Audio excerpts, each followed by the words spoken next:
Tahun 1998 Banyuwangi itu pernah digegerkan dengan kehadiran ninja.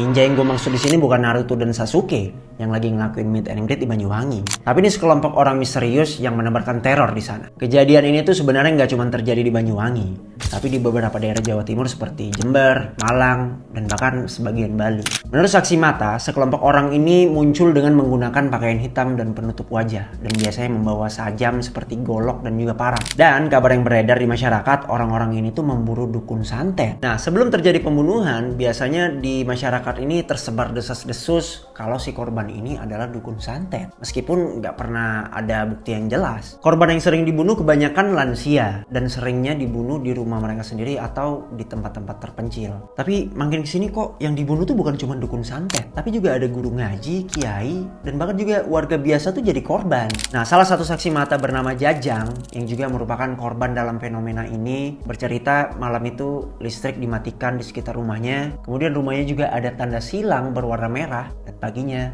orang tuanya ditemukan tewas. Nah, masyarakat saat itu tuh ketakutan banget dengan kejadian ini. Ditambah lagi banyak banget orang yang dengan sengaja menuduh salah satu warga sebagai dukun santet hanya berdasarkan prasangka sendiri untuk menandai target. Udah takut sama santet, ditambah lagi tiap malam ada teror ninja yang menghantui mereka. Masyarakat tuh panik banget waktu itu.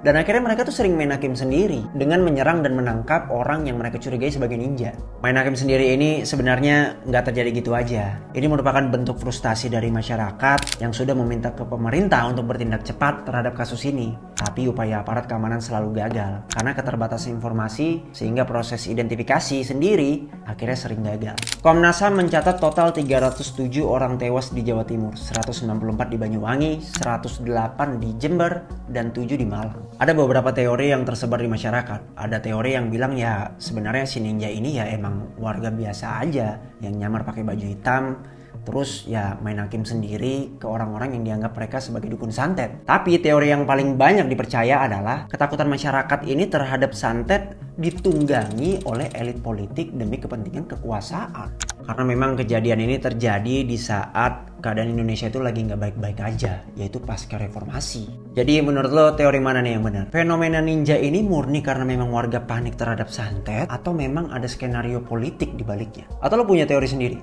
Coba lo komen di bawah, gue pengen tahu pendapat lo.